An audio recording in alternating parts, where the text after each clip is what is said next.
SHS is currently being conducted? Whilst we are commending government on such a wonderful social intervention, there are a lot of challenges that comes with it. That we believe that the government of the day, there's still much to do and there's still a lot to consider. Okay. Considering I had the opportunity to do my internship within the principal streets of Accra, somewhere at St. John's Grammar Senior High School. You get to St. John's Grammar Senior High School and these students are sitting on dining hall tables. On the dining hall tables? On dining hall tables. A class is having not less than 50 students in a class. Some of these things, you get to their breakfast and the student is taking just 2 ladles of porridge as breakfast. So we are seeing the balanced diet, all of these things are not happening. We are looking at the student numbers increasing and we are not having sufficient teachers in these schools to take care of their teaching and learning. So the question is that if on the principal streets of Accra, we are seeing this in schools, what happened to those in the hinterland? A school I completed somewhere last year, Tolu Senior High School in the West District of the Upper West region. Okay. What will be happening in those particular institutions? That is the worry we are looking at. So you're talking about infrastructure, yes, inadequate number of teachers, exactly, or teacher-student ratio, exactly, and feeding, which is also very poor. Exactly. All right, would you like to add on to the list? Yes, with the free SHS, I still believe that there should be a review on the number of students we intake in the institutions. I think since we still say that we need students in senior high schools, I believe that there should be focus on technical and vocational education as well. If we invest more money into the technical educational system, the students intake in major senior high schools won't be that huge.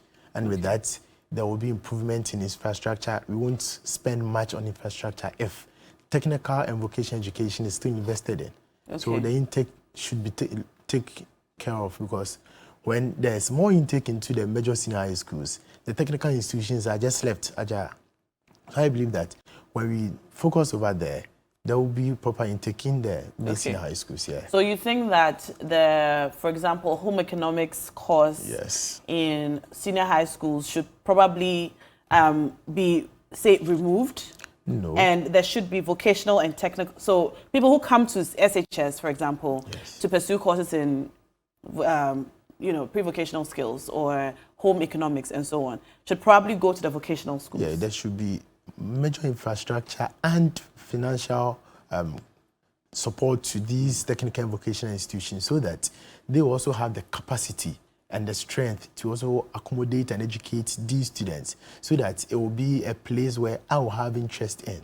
Okay. When these places have this infrastructure, students will have interest in that place. Do we currently have technical and vocational institutions for second cycle education? Yes, we do. Yes. Which ones? Yeah.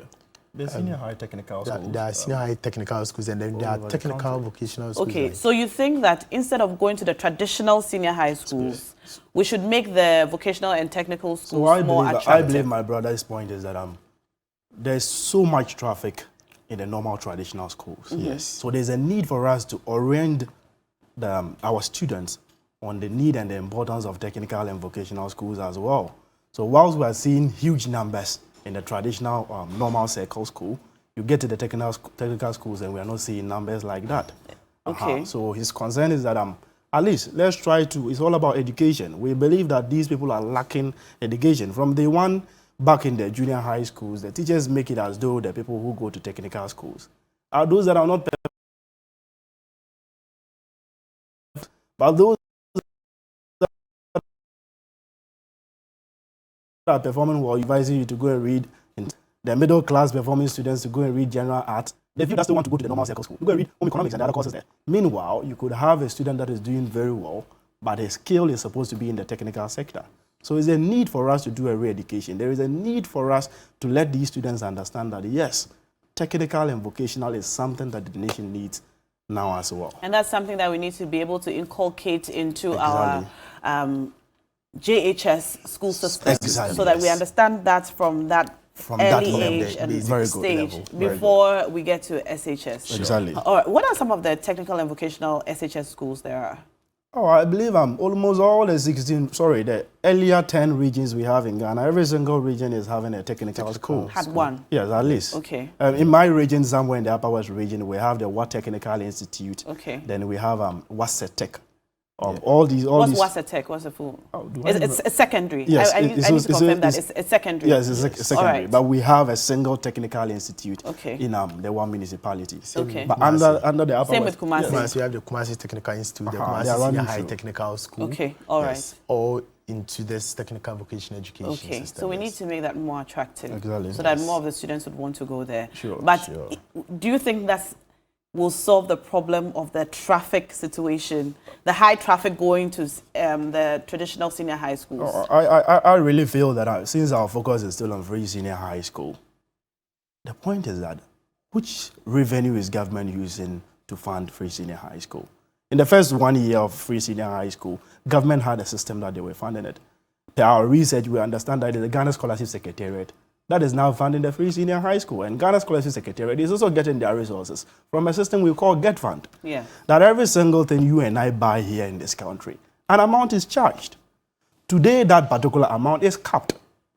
And when the amount is capped, more than 55% of that amount is going to other things that are not in relation to education. So that is why we are having these traffic. If the schools are there and there are enough hostels for them and there are enough classrooms for them, the teaching personnel are enough, then we don't have problems in that. Then you roll out a very good social intervention policy, but then as the concerns are coming along the line, they are supposed to be addressed as time goes on. So our worry is that at the National Union of Ghana Students, all stakeholders that matters in education, the uncapping of Get Fund is our serious concern. Government must really look into that. And tomorrow, budget reading, we are hoping that government is saying something positive about uncapping of Get Fund. If 55% of the revenue we expect from Get Fund is going to other things that are not in relation to including education. The free SHS you mentioned. Free SHS is also under the educational umbrella. Okay. If only Get Fund was getting all its resources, then we wouldn't be having some of these challenges. What other things is the revenue from Get Fund going to? We have this 55% you mentioned. I understand it's other government business. Nooks is actually putting research into that. But when we look at the organization Get Fund is funded, we are having the Student Loan Trust Fund, which most public university students who are not well-to-do depend on this Student Loan Trust Fund to survive. We can go months without getting students' loan. Yeah. We also have Get Fund Scholarship. The less privileged who are able to apply depend on this Get Fund Scholarship to go to school. They are not also getting enough resources for that. We are looking at the infrastructures that Get Fund is building. You go to our tertiary institutions all over the country, you go to our basic and junior high school, a lot of uncompleted Get Fund projects that we are really worried about. So going forward, we believe that the huge amount that is taken away from Get Fund, something that every single Ghanaian is taxed for, with the main aim of supporting education, should be uncapped. You said that part of funds from Get Fund is directed towards free SHS. Yes. Do you agree with that? Our research, yes. You agree with that? Yes. You think that that's okay? Yes. No, it's okay. As far as it's also as long as it's education. Yes, education. It's okay with us. Our major issue with the Get Fund is that why did you bring Get Fund? Why did you institute it? The major issue here is education. The funds are taken to support education. So if you take, let's say, 100 cedis and you give us just 45 and give 55 to other government businesses, why do you do that? If you want to take the money for education, invest the whole 100% into education. Exactly. Just don't cap it. That's all. Yes. Well, and I understand that that's a fair point. In 2023, the expected revenue from Get Fund is supposed to be 4.1 billion. And out of the 4.1 billion, Get Fund is going to get 2.1 billion out of it. Just 45%. We are looking at more than 55% of the expected income from Get Fund going to things that are not related to education. I'm interested in the source of your research. Is this public information? It's public information.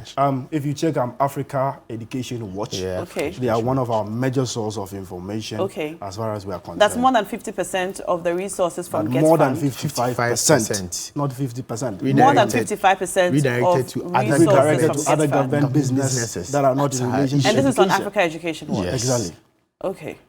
I see. So tomorrow the minister is speaking. Yes. And you're expecting to hear him talk about Get Fund. Yes. And what the funds from Get Fund will be used for. And your hope is that 100% of these funds will be directed towards education in Ghana. That is the main role for Get Fund. That is why it was instituted. Let's give it to it.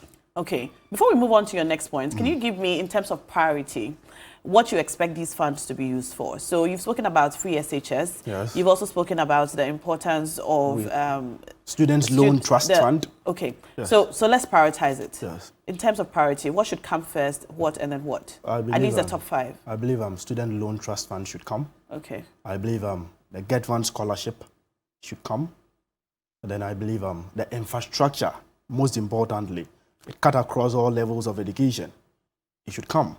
Contractors are leaving their site, running away from their sites because they feel that they are not paid. They come start the project after the foundation. 3, 4, 5 years now, you don't see them on site again. It's running across all institutions and all levels of education. It's really of a worry. Yes, and then also we want to talk about basic education. Most of the funds should also be directed to the basic level because that is where education starts. School feeding programs, students are being fed with 1 cedi a day. So if resources from the Get Fund, we have 100%, we can redirect money to the basic education. We can give them more stationery materials, more textbooks to read. Exactly. Yeah, the teachers will also have more support to teach these students. When the basic level has all these support, I think it will span through all educational systems and then we have great education in Ghana. Exactly. Okay. Awesome. You've made some very good points. Do you also cater for preschool under NUGS? Yeah, we cater Yes. for, as I rightly said, NUGS is the biggest umbrella and the last level of student leadership in the country.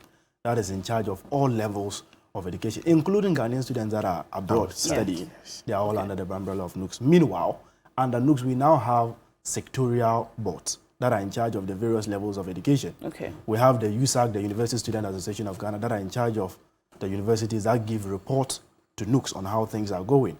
We have the Teacher Training Students Association of Ghana that are in charge of the teacher training colleges that report to NUGS.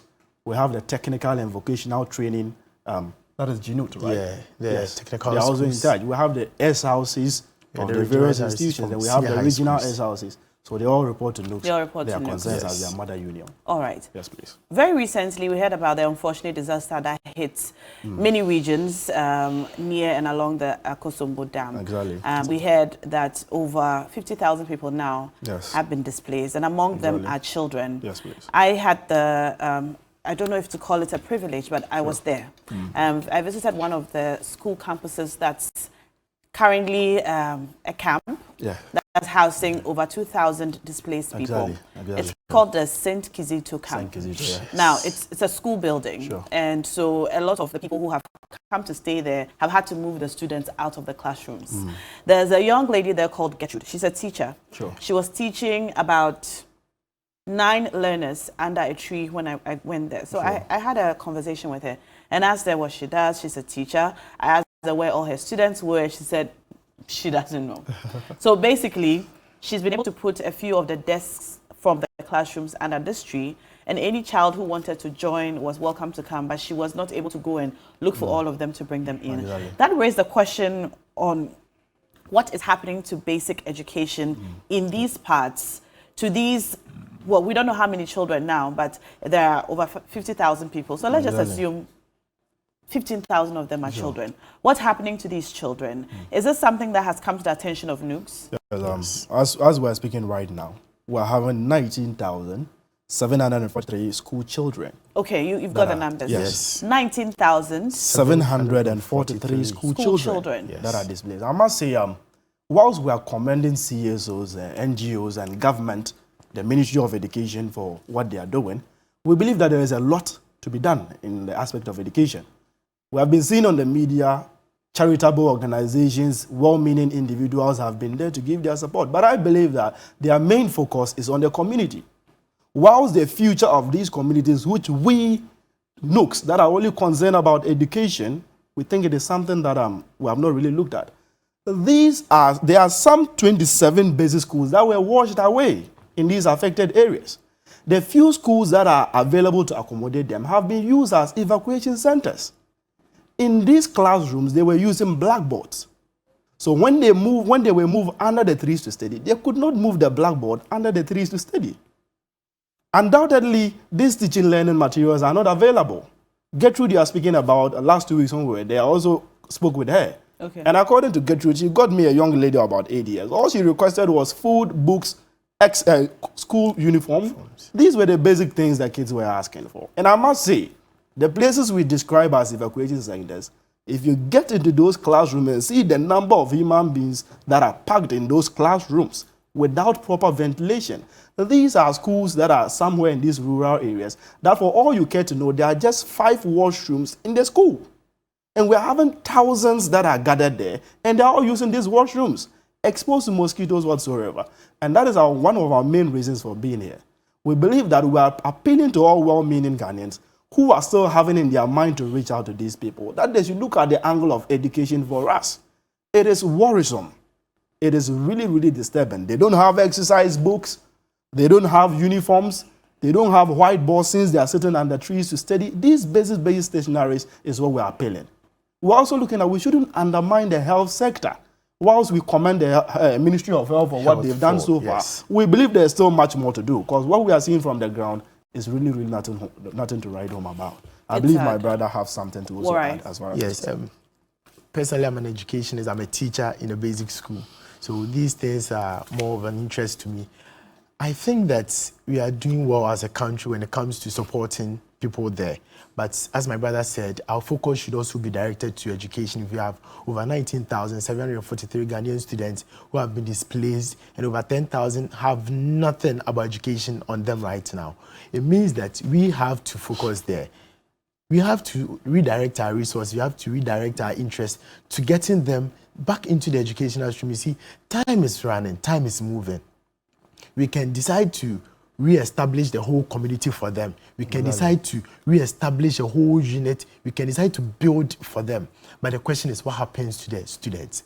What happens to the young ones who have their colleagues still in school? Exactly. We have JHS2 students who will be writing their national examination very soon. We have the JHS3 students who will be writing their BC very soon. What happens to them? Life doesn't wait for them. Education doesn't wait for them. Exactly. So our interest is that we have to redirect resources. We are calling on all NGOs, CSOs, anyone who can please support individuals, just come to their aid, come to their support.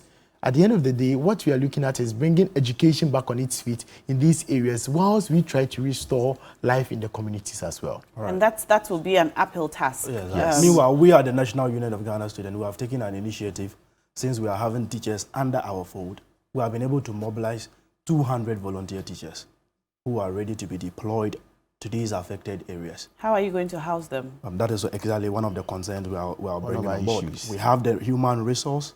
Our concern is whether we can get supporting organizations that could give accommodation to these people and their feeding, as they are ready to sacrifice their months with these kids to guide them. The last time we got there, we understand that the people that are support, let's don't forget that the teachers were displaced as well. And these teachers are now seeking shelter with their family members elsewhere.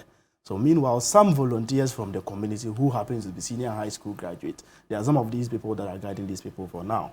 So we are the National Union of Ghana Students, unable to meet all the resources we'll be needing to deploy, but we have the human resource available. We're appealing to all CSOs that somebody who is just available and believe that, oh, your 200 people, we can give them accommodation. We can get them this for feeding, deploy them, and let's go and help these. How long will they be there for? We're looking at not less than 1 month. Yes. They're going to be deployed, because we understand that the Ministry of Education, they are making plans by the close of December. Teachers should be back fully in those places to work. We only hope it's not these political conversations sometimes we get to hear. We hope that and you have 200. We have over 200. 200. And you are deploying them to all the affected areas. All places. All the affected areas. Yes, please. And should there be the need for more, we can always recruit at the National Union of Ghana We've got Students. more applications, more than 200 applications. Yes. Because the camps are many. Exactly. I mean, in the place you went to, Mepe, in Mepe alone, there are over 21 camps. Exactly. Yes. And there are a lot of children.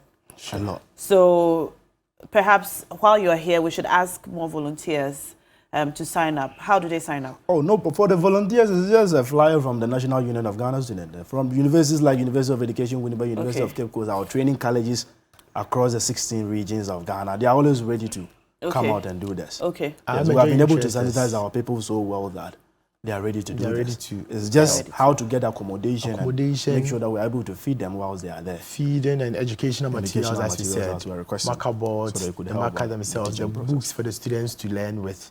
Then they are good to go. That's a very good call, and I think we should commend you for thinking outside the box to make this happen. We've been asking professionals, we've been calling on doctors, health professionals, even barbers and hairdressers were there to help with haircuts and you know, styling children's hair and so on. Yes. Teaching and education should be top of our list as well. Sure. So well done. Let's talk about the nursing training allowance. We don't have much time, but let's quickly touch on that and then we can say goodbye. All right, so with respect to the nursing training allowances, over 18 months now, they've not been paid their allowances. Zero. 18 So months. no money this year. 1 year, 6 months. 1 year, 6 months. That's more than 2 academic years. Wow. Yes. Okay. That's what we're looking at. The issue here is that every year, the government speaks about nursing training allowances, teacher training allowances. There's a section of the budget that caters for that. But at the end of the year, nothing is paid to them. And some of our brothers and sisters in these nursing training institutions rely on these resources for their education. How much materials. are they to be paid a month? 400 cedis a month. 400 cedis a month. Yes, please. And they are not getting it. They are not getting it. What reason has been offered? Actually, we have met with the Minister of Education and the promises are given. Yes. That hopefully next week the monies will be done. We are just using this medium once again to hit harder. That we are the National Union of Ghana Students. We understand these are institutions that cannot apply for student loan. They can't because their government described them as part of the schools that are taking what? Allowances. And it's 1 year, 6 months. What happens if you finish school without receiving these allowances? Would it be paid to you later? That should be the notion, but sometimes You will not get it yes. anyway. Whilst in school, if you don't get it. Whilst in school, you don't even get When it. you complete, how it's It will not be considered a debt that government is owed to you. I doubt. Wow. I doubt That's with regards very to that. disturbing. Yes, that's Exactly. a What major specific issue. steps are you able to take as NUCs to make sure you recover this? As I rightly said, the Minister of Education is always open to conversation. He has listened to our call, he has listened to our plea, and has given the promise that hopefully next week. So we want to add Next week? Yes, that's what That's he said. Next Next week. week, Ministry of Health ultimately. So we're has hoping given that us next that. week, as we were promised, as we were told, these colleagues of ours in the nursing and midwifery institutions will are receive their monies. Yeah, exactly. Unfortunately, this is all time will allow us. But this has been a very interesting and I think impactful conversation. Thank you so much for coming.